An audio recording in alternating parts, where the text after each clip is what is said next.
Crypto news Hindi के सभी दर्शकों का हमारे यूट्यूब चैनल के ऊपर स्वागत है। आज इस एक वीडियो में बताएंगे कि दुनिया की सबसे बड़ी एक्सचेंज यानी कि बायनेंस एक्सचेंज कैसे दुनिया के बहुत सारे देशों के अंदर वहाँ के कानूनों का उल्लंघन कर रही है और इसकी वजह से बहुत ज़्यादा इम्पैक्ट पड़ सकता है आने वाले टाइम में क्रिप्टो करेंसी बाजार के ऊपर। तो आज हम हैं वेबसाइट के ऊपर वॉल स्ट्रीट के ऊपर। वॉल स्ट्रीट एक ऐसी वेबसाइट है जहाँ पे आप लेटेस्ट इन्फॉर्मेशन पढ़ सकते हैं फाइनेंशियल सेक्टर की और साथ ही क्रिप्टो करेंसी की। और इसमें द वॉल स्ट्रीट के अंदर हाल ही में एक आर्टिकल पब्लिश हुआ है। ये आर्टिकल आप यहाँ देख सकते हैं जहाँ पे वो कहते हैं कि जो बाइनेंस क्रिप्टो एक्सचेंज है वो यूके के अंदर जो एक्टिविटीज़ है वो गलत तरीके से एक्टिविटीज़ कर रही हैं।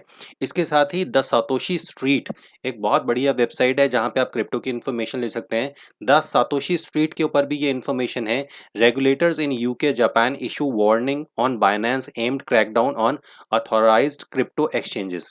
तो अगर इस न्यूज़ को थोड़ा-सा एक्सप्लेन करके आपको यहाँ पे बताएँ कि बायनेंस ने क्या किया है और ये भी बताएँगे कि बायनेंस ने इसके बारे में अपना जो आंसर दिया है वो क्या दिया है।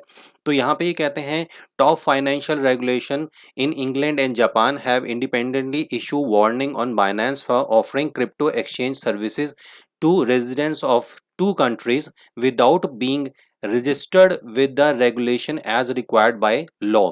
यानी कि इन दोनों ही कंट्रीज़ के अंदर बायनेंस जो वहाँ के नागरिकों को सर्विस प्रोवाइड करवा रही है, वो सर्विस प्रोवाइड करवाने के लिए बायनेंस ने वहाँ की जो रेगुलेशन अथॉरिटीज़ हैं, वहाँ से परमिशन ही नहीं ली है। अगर आप इस न्यूज़ को थोड़ा बड़े लेवल पे जाके नीचे पढ़ेंगे, वॉल स्ट्रीट के ऊपर ये न्यूज़ पढ़ेंगे, तो आप वहाँ पे समझ पाएँगे कि बेसिकली बायनेंस यहाँ पे क्या कर रहा है कि इन्होंने वहाँ की अथॉरिटीज़ के लिए जो रजिस्ट्रेशंस हैं, वो रजिस्ट्रेशंस ही वहाँ पे नहीं करवाए हैं। द यूके फाइनेंशियल कंडक्ट अगर आप ये न्यूज़ यहाँ पे पढ़ेंगे तो ये कहते हैं the UK financial conduct authorities the countries lead financial regulation told consumer Saturday that Binance local unit was not permitted to conduct operations related to regulated financial activities। that means कि जो Binance की वहाँ की local जो exchange है या जो भी वहाँ पे काम कर रहे हैं, अभी इस न्यूज़ के ऊपर भी आएंगे बाइनेंस का इसके बारे में क्या कहना है और वहाँ पे एक छोटा सा एरर भी आपको दिखाएंगे।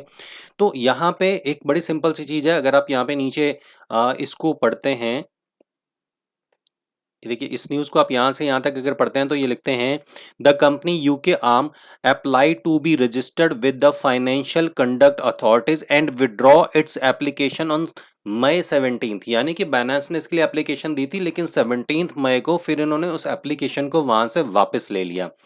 ऐसे ही हम सातोशी स्ट्रीट के ऊपर जाके अगला पढ़ते हैं Japan authorities warning Japan top financial regulators the financial services agencies FSA issued a warning notice to Binance Holding Limited and CEO Chingpeng Zhao on Friday.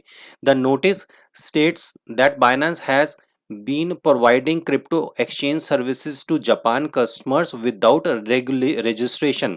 That means Japan के अंदर जो ये इंफॉर्मेशन है कि जो जापान के अंदर Binance अपनी सर्विसेज प्रोवाइड करवा रही हैं उसके लिए उन्होंने वहाँ पे रजिस्ट्रेशन ही नहीं करवाया है।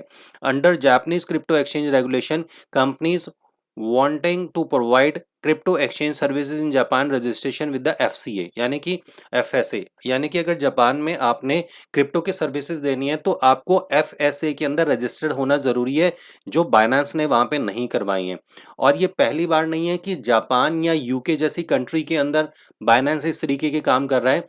हाल ही में एक न्यूज़ आई थी, इस न्यूज़ के ऊपर भी हम आ जाते हैं। ब्लूमबर्ग का नाम आपने सुना होगा, बहुत रेपुटेटेड एक न्यूज़ देने वाले एजेंसी है।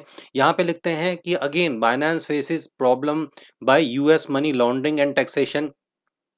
इस न्यूज़ को, ये 13 मई की न्यूज़ है, इस न्यूज़ को भी अगर आप पढ़ेंगे तो यहाँ पे आप समझेंगे कि बाइनेंस जो वहाँ के टैक्सेस हैं और मनी लॉन्ड्रिंग के जो बनाए हुए रूल एंड रेगुलेशन है उनको प्रॉपर तरीके से फॉलो नहीं कर रही है। और इस वजह से बाइनेंस के ऊपर आज नहीं तो कल ये प्रॉब्लम डेफिनेटली आने वाली है। हालांकि जब भी इस तरीके की न्यूज़ आती है तो जो बाइनेंस के फाउंडर हैं चिनपेंग झाओ, वो हमेशा ये कह देते हैं कि इस तरीके की अफवाहों पे आप ध्यान ना दें, बिल्डअप करें और अपने जो बीएनबी टोकन है उसको खरीदें, ये सारी चीज़ें होती रहती हैं। लेकिन जिस तरीके से मार्केट डाउन जा रही है और जिस तरीके से हम बीएनबी को भी ज़्यादा डाउन जाते हुए देख रहे हैं, हालांकि बिटकॉइन के डाउन जाने के रीज़न हमें समझ आते हैं, लेकिन जब हम बाइनेंस टोकन की बात करके चलते हैं तो बाइनेंस एक्सचेंज तो बहुत बेटर लेवल पे काम कर रही है, बड़ी अच्छी सर्विसेज दे रही हैं। रिसेंटली उन्होंने एनएफटी का प्रोजेक्ट लॉन्च किया, उसके बावजूद भी बाइनेंस टोकन का जो प्राइस है वो करीबन 700 सवा 700 डॉलर से टूटने के बाद आज की डेट में तकरीबन $250 के आसपास आ चुका है, जो बहुत बड़ी गिरावट है। और ये इस वजह से नहीं है कि बिटकॉइन का प्राइस गिर रहा है, इस वजह से बाइनेंस का प्राइस गिर रहा है। आगे चल के थोड़ी सी बात करके चलते हैं कि बाइनेंस का इसके बारे में क्या कहना है। तो इस टाइम हम बाइनेंस के अकाउंट के ऊपर, तो बाइनेंस यहाँ पे कल बाइनेंस ने 28 जनवरी को 12:47 पे ये एक स्टेटमेंट दिया, we are aware to recent report about the FCA UK notice in relation to Binance markets limited. अब देखिए ये कहते हैं कि हमें इस बात का ज्ञान है कि बाइनेंस मार्केट्स लिमिटेड को जो FCA है उन्होंने क्या नोटिस भेजा है। BML यानी कि Binance market limited is a separate legal entity and does not offer any product और सर्विसेज वाया binance.com। तो इनका कहना ये है कि जो BML बाइनेंस की जो कंपनी है बाइनेंस मार्केटिंग लिमिटेड, उसका binance.com से कोई लेना देना नहीं है और वो इस तरीके की कोई सर्विस प्रोवाइड नहीं करवा रहे हैं। और नीचे ये लिखते हैं the Binance group acquired BML May 2020। That means Binance group ने बाइनेंस मार्केटिंग लिमिटेड को एक्वायर किया 2020 में, यानी कि बाइनेंस ने अपनी ही कंपनी को एक्वायर किया 2020 में and has not yet launch इस यूके बिजनेस। और उसने अभी तक अपना यूके बिजनेस शुरू नहीं किया और use its FCA regulatory permission for question related to BML please contact so and so, जहां पे भी इन्होंने बताया कि यहां पे आप मेल करें। The FCA UK notice has no direct impact on the services provide on binance.com। इनका कहना यह है कि binance.com जो सर्विसेज प्रोवाइड करवा रहा है उसके ऊपर कोई फर्क नहीं पड़ेगा FCA ने जो नोटिस दिया है उसका, क्योंकि ये जो सर्विसेज प्रोवाइड करवा रहा है ये नोटिस जो है वो binance.com को ना आके बाइनेंस ने जो ये ऊपर दिया है बाइनेंस मार्केटिंग लिमिटेड को आया है। मींस binance.com का इससे कोई लेना देना नहीं है। तो कहीं ना कहीं बाइनेंस यहाँ पे चीजों को मोल्ड कर रहा है, पब्लिक के अंदर पैनिक ना है इस चीज के लिए लोगों को मोल्ड कर रहा है, क्योंकि यहाँ पे सीधी सीधी सी चीज है कि अगर बाइनेंस मार्केटिंग लिमिटेड को ये नोटिस आया है क्रिप्टो के लेन देन के लिए, तो वो ये कह रहे हैं कि binance.com से नहीं हो रहा, वो अलग सेपरेटली हो रहा है, बट कहीं से भी हो रहा है। इन शॉर्ट, अगर आपने एक्वायर किया है so this is your responsibility कि आप उसको सही तरीके से चलाएं। और बाइनेंस का बिजनेस एशियन कंट्रीज में भी चल रहा है, स्पेशली हम लोग हिंदुस्तान की बात कर रहे हैं, अभी हम इंडिया में बाइनेंस को यूज करते हैं। और अगर हम इंडिया में बाइनेंस को यूज करते हैं तो कहीं ना कहीं कल की डेट में गवर्नमेंट ऑफ इंडिया भी आज की डेट में बहुत सख्त तरीके से काम कर रही है। जैसा हमने देखा है फेसबुक और ट्विटर के ऊपर जिस तरीके से गवर्नमेंट ऑफ इंडिया ने काम किया है कि अगर आपको हमारे देश में रहना है तो हमारे देश के कानून को मानना पड़ेगा।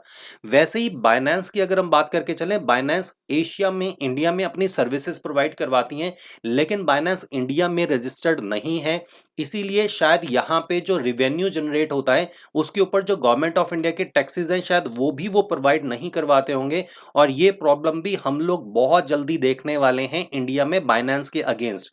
अगर आप वजीरेक्स जैसी एक्सचेंज की बात करके चलें तो एक बारी हमने ये क्वेश्चन किया था निश्चल शेट्टी से एंड ही रिप्लाइड कि यस, जो बाइनेंस जो आज वजीरेक्स एक्सचेंज है वो प्रॉपर तरीके से जो ट्रेडिंग होती है उससे जो रेवेन्यू जनरेट होता है उसके ऊपर वो टैक्स देती है गवर्नमेंट ऑफ इंडिया को। लेकिन क्या यही काम बाइनेंस करती है? दूसरा, गवर्नमेंट ऑफ इंडिया की एक बहुत बड़ी पॉलिसीज आ चुकी हैं जिसके अंडर इंडिया के कस्टमर्स का डेटा इंडिया में ही स्टोर करना पड़ेगा। लेकिन जैसे बाइनेंस ने सभी लोगों की KYC ली हुई है, लेकिन शायद वो डेटा इंडिया के अंदर स्टोर नहीं है। तो ये चीजें आने वाले टाइम में बाइनेंस के ऊपर डेफिनेटली बैकफायर कर सकती हैं इंडिया के ऊपर, इंडिया में भी। तो ये एक छोटा सा अपडेट था आप लोगों के लिए। उम्मीद है ये अपडेट आपको पसंद आया होगा। अगर इस तरीके के अपडेट आप रेगुलर बेसिस पे चाहते हैं और चैनल पे नए हैं तो सब्सक्राइब करना ना भूलिएगा, साथ ही बेल आइकन के बटन को भी दबाइएगा ताकि इस तरीके के सारे अपडेट आप तक पहुंचते रहें। और हम अब कोशिश करेंगे कि क्रिप्टो न्यूज हिंदी के यूट्यूब चैनल से आपको रेगुलर लेवल पे ऐसे अपडेट मिलते रहें। क्रिप्टो की बहुत सारी इन्फॉर्मेशन आपको cryptonewshindy.com के ऊपर हिंदी भाषा में मिल जाएगी, जो दुनिया की नंबर 1 वेबसाइट है क्रिप्टो की इन्फॉर्मेशन देने के लिए हिंदी भाषा में।